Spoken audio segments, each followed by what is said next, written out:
Man, Rooster, it's gotta be 5 o'clock somewhere.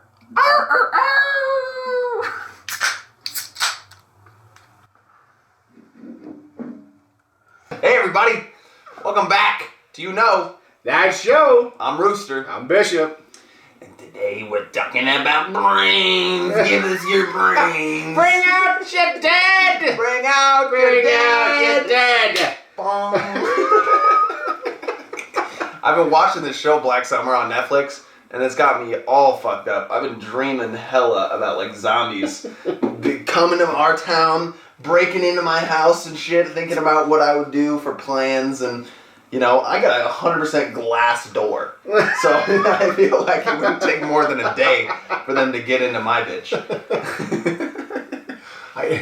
We've talked about zombies before, but zombies themselves, if you think about what they are by nature, you know, animated, reanimated dead, right? Technically they're still dead, but the nervous system is still kicking off. Yeah, right. So they have these basic instincts. Yeah. Houseflies, baby.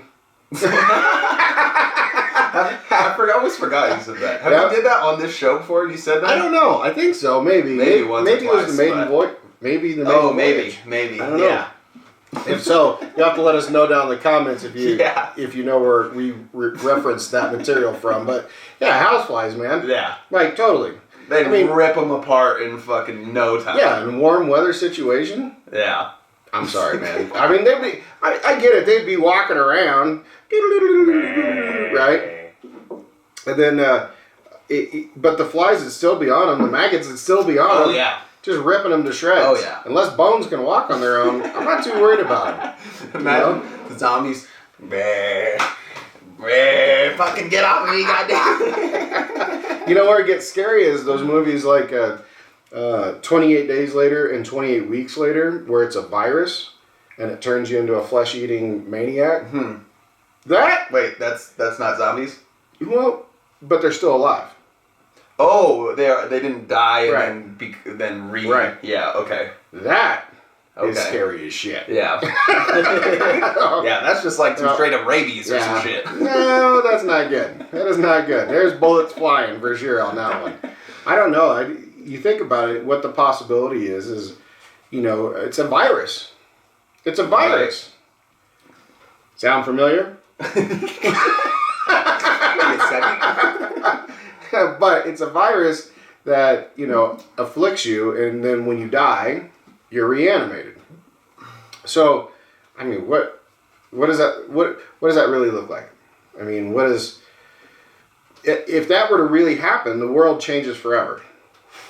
Imagine if COVID was like a zombie virus like that. There's some people that believe it is. With how quickly it spread and like all of us knew somebody who got it, you know. It's like if it were zombies, we'd all be zombies. Unfortunately, guys, we lost that round. Right? Well, yeah. And if it were like the initial stage, the incubation stage, right? Yeah. Like this is the baby virus. This is the baby. But as it mutates, because it is a virus, and it turns into something like that, where when you die, your body reanimates. I mean, can you think about like nursing home nurses? Jesus Christ, yeah. Coming home, I was dead today, honey. Yeah, to spike 3 people in the brain. Had another 10 people trying to kill me today. Bite my fucking jugular. But I was told I'd get some extra time off next week, so we're good to go.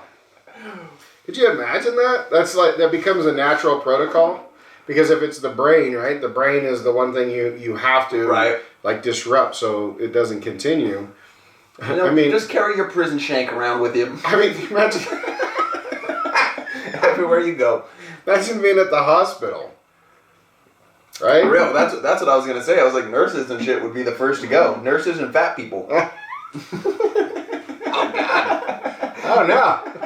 My legs already don't work very well. Yeah, but you got guns. You'll be then all right. You have the fat on top of it? You got guns, though. You'll be all right. You can pose up anywhere. I feel like my house wouldn't be a terrible place to post up for. No, it's kind of close to town. In our area, it's not bad. It wouldn't be bad. Yeah. I mean, it would be a little hectic, but it wouldn't be bad. But we're spaced out enough where... Now, the major cities near us... Oh, yeah. Holy smokes. Yeah. I bet you could look on the horizon and just see the black cloud of insects flying over the city. Yeah. For real. That would not be good. Yeah. And seriously. Then catching the wind right and smelling it. Oh my God. We're downwind so from horrible. Denver. Oh God. Oh man. Everybody's walking around with gas masks on. All right, honey. Walking around for what? It's just, I feel like there wouldn't be like stores or anything functioning open after it started. Everyone would hit the panic button and fucking bail. We live in a country where literally there are millions and millions of firearms. Okay? Exactly. I don't feel like this would go beyond like 2 or 3 weeks. I mean, I'm just saying. But I mean, unless you're in like New York where there's millions of people. They would just bomb it. The government would just bomb it. Yeah. They would just be like...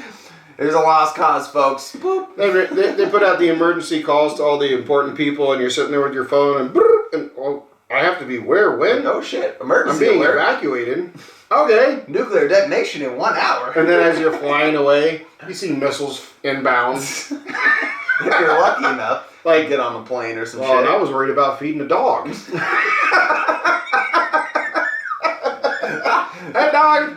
Oh, gone. He's gone. Gone. Everything's gone. But you got to think about all the major cities, because something like that. You got to think about how. I mean, it's kind of weird because in today's day and age, we're kind of separated from each other, right? Like you and I have really good personal contact when we do with our friends, but you think about if you live in a city, you almost have to insulate yourself because there is so many people.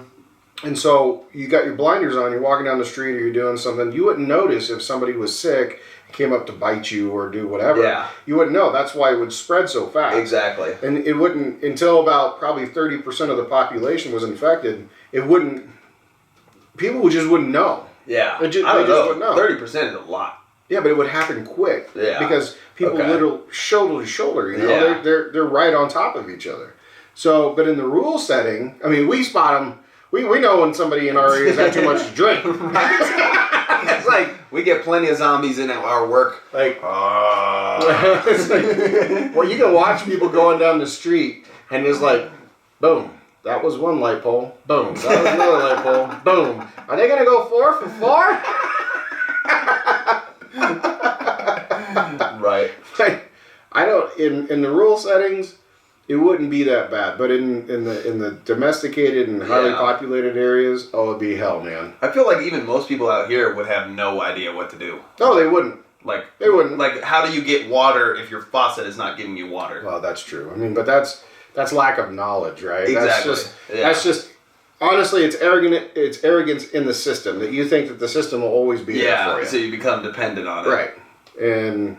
But we also live in an area where we have a lot of people that do know how to make that happen, and those are the people that become key players. Oh yeah, leaders right? And. But you're right. We would still have a lot of people that just be dependent on somebody else to show them and tell them what to do. Yeah, and it is what it is. I mean, that's just human nature. Even you go back eons when you have nomadic tribes. There's always a structure. And, that's why everybody had a purpose. Exactly. Everyone had a role, specialization. Right. Like in the video games. Oh. So I feel like I could post up here at my house with all of our guns and we'd be all right. But what would you do? Like, where would you go? I know you got bags in multiple spots around the world for worst case scenarios. Do I? It does? I don't think I do. Oh, okay. I'm sorry. I misspoke. Maybe that was another bishop. I got it crossed in my head. No, I mean, there always has to be a contingency plan, right? There has to be the number one thing is that you have to have some sort of medical supplies. You have to have some sort of way to purify water, and you have to have some sort of emergency ration food. Now, I'm not saying that you should go out and buy like 20 years of freeze-dried food, which you'll never eat. Yeah. Right?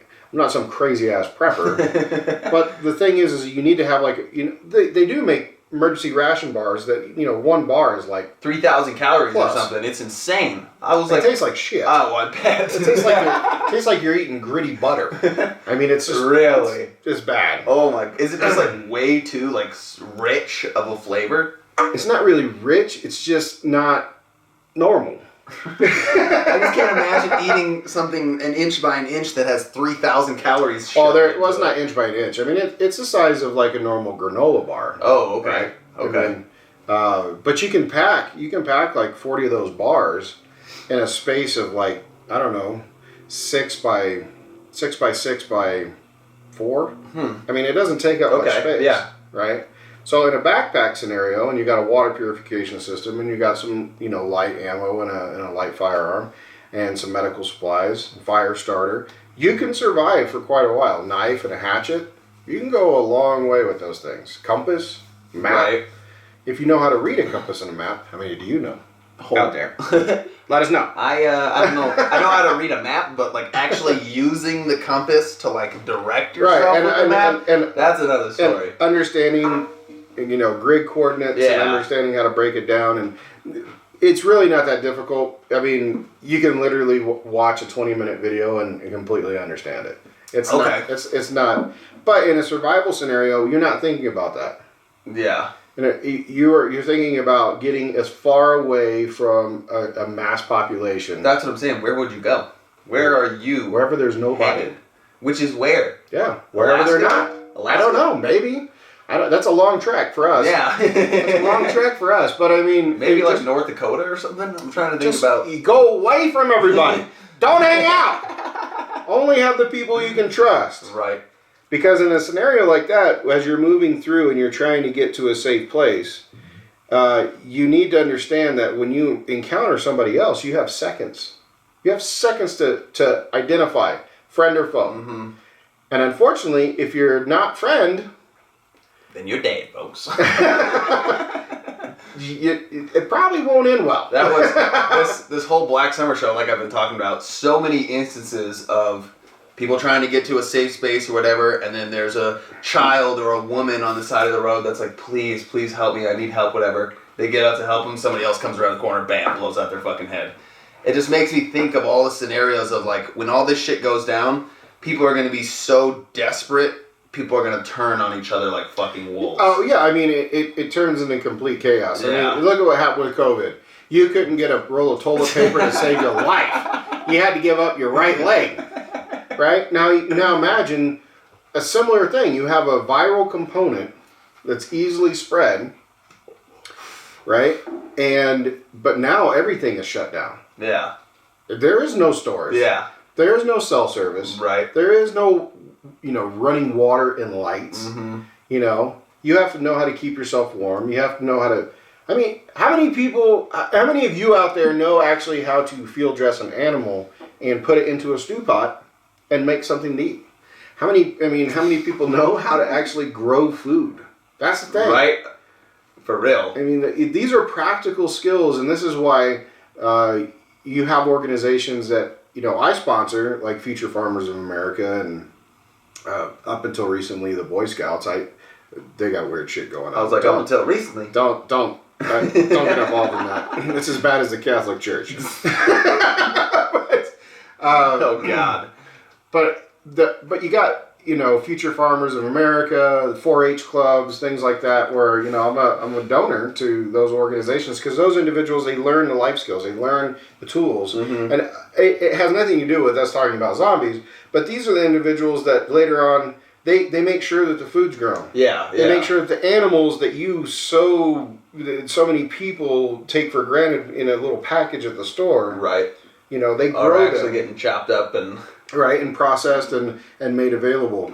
That's what we were just talking about before the show, was how butchering is a dying art.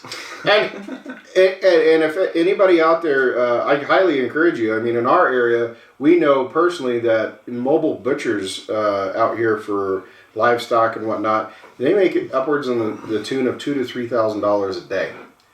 Now, if you think about that for a second, you do 2 years worth of apprenticeship to become a butcher, a master butcher, right? And then you get your own equipment. Man, I couldn't name another job that makes $3,000 a day. You could literally work 2 months out of the year and do nothing for the rest of the year. For real though. Nothing. Yeah. But we're off topic on that. But it's trades, it's skills, it's knowledge. Yeah. That's what we're talking about. Those are going to be the valuable people who have acquired, those types of skills. Everyone else is going to. But then I also revert back to it because it's a virus. Now, is it only transmitted because of a bite? Like in the show, I've not watched it. And is it only by bite? It's Walking Dead rules. So okay, so when you die, when you die, you turn into a zombie. If you're bitten, the countdown starts. You start to turn into a zombie. But if you die of any cause besides a headshot, you turn into a zombie. So it's a viral component at that point. So in that sense, the entirety of nature has changed, right? Because once you die, you're coming back unless somebody spiked you in the brain. Right. Right? Like, spike you in the damn brain. God. But the population would become so small and so isolated in pockets and groups, right? They would have their own ways of handling things like that. And they would understand that that's the new norm after the main body of the dead are gone. Exactly. Right? But then again, you also create this huge separation again. Groups on groups on groups on groups on groups. Right. And then you have the nomads, and then you have the raiders on the roads and things like that, like you were talking about. Insane. Oh, yeah. Insanity. I mean, it's worse than the 1800s. It's insane. I mean, you wouldn't want to go anywhere. Right? Oh, yeah. You'd stay right in your little honey hole, and you wouldn't want to go anywhere. I feel like I'd be like a quiet place. I literally would not make a peep because I don't want to draw fucking zombies anywhere. I just don't think that the main body of that would survive very long, like the undead. Like I said, houseflies are a motherfucker. Yeah. Houseflies and maggots. They would just rip your ass apart and not think anything of it. I don't know. And then, I don't know, what about, we've talked about it too a little bit, like animals. Like crossing over. Zombified animals? That's terrible. That's so spooky. In the show, there's a fucking zombie dog, a fucking German Shepherd. Sketchy as fuck. So fast. God. I couldn't do it. I couldn't do it. I mean, I'd have my livestock. I'd have my animals that I needed to survive, or I'd hunt my animals and I'd grow my food. But, dude, I couldn't deal with that. Imagine putting down your cow to eat. I mean, and then it's like, no brains. It's a whole new version. It's a whole new version of where the red fern grows. Where the red fern grows. Oh, yeah. Is this another educational topic for Rooster? Yes. Yes. You want to watch a movie that'll literally tear your heart out? Because you love dogs. Mm-hmm. Watch that movie. Oh, God, no. Worse than Marley and Me?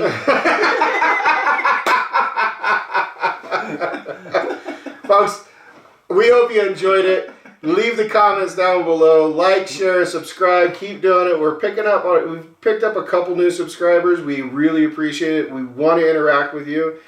We look forward to the next time. But unless the next round's on you, we gotta go. Cheers. That does it for today's video, guys. Thanks for watching. Be sure to leave a like and subscribe to, that show.